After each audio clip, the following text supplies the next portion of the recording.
તો એવા શું કારણો બન્યા કે જેથી આપણે આ નથી કરી શકીએ?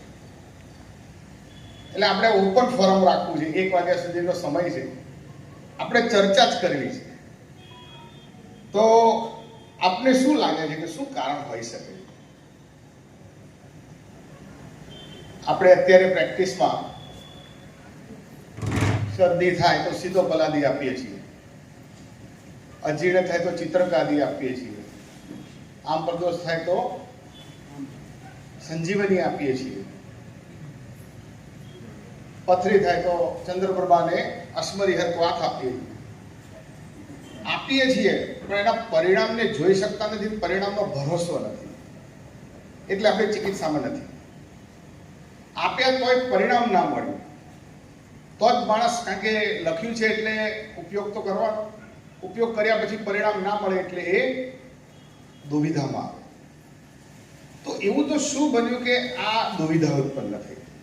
શાસ્ત્રમાં જે લખેલું છે એ નિર્વિવાદિત છે અને પૂર્ણ ચિકિત્સા ગમે.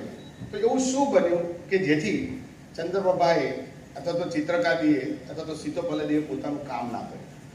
લખ્યું તો છે જ ને. તો એવું શું બન્યું?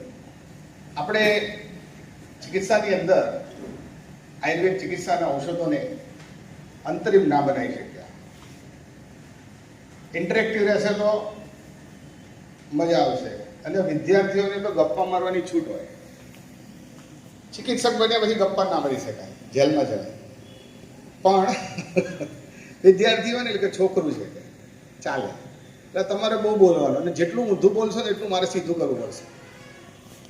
અને એટલે આપણે આજે ને 2 કલાક આપણે કોઈ બહાર લઈ નથી, આપણે કંઈ શીખવા નથી, એમ સહજતાથી બધું અંદર આવશે અને હળવાશમાં જ આવેલું જ્ઞાન ટકે છે, રહી જાય છે, બાકી બહારમાં આવેલું જ્ઞાન દબાઈ જાય. બોલો શું એવું થાય છે? દ્રષ્ટ કર્મ નથી થયું. એક્ઝેક્ટલી, બરાબર. હા, સ્ટેમ પ્રિસ્ક્રિપ્શન. હા,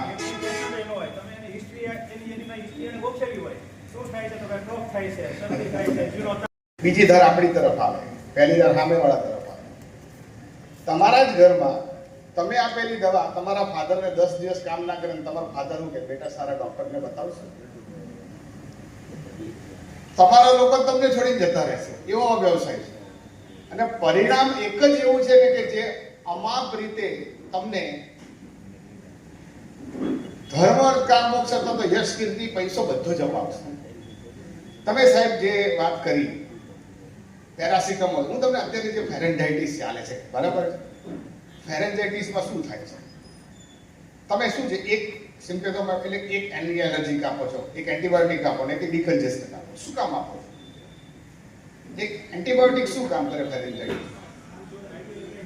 એન્ટીબાયોટિક એટલે પેથોજનને રૂલ આઉટ કરે. ડિકન્જેસ્ટન્ટ શું કરે છે?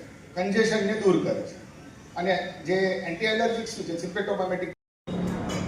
હું પ્રેસિડેન્ટ ડૉક્ટર પ્રીતિ મજીઠિયા, ભાવનગર જિલ્લા વૈદ્ય સભા.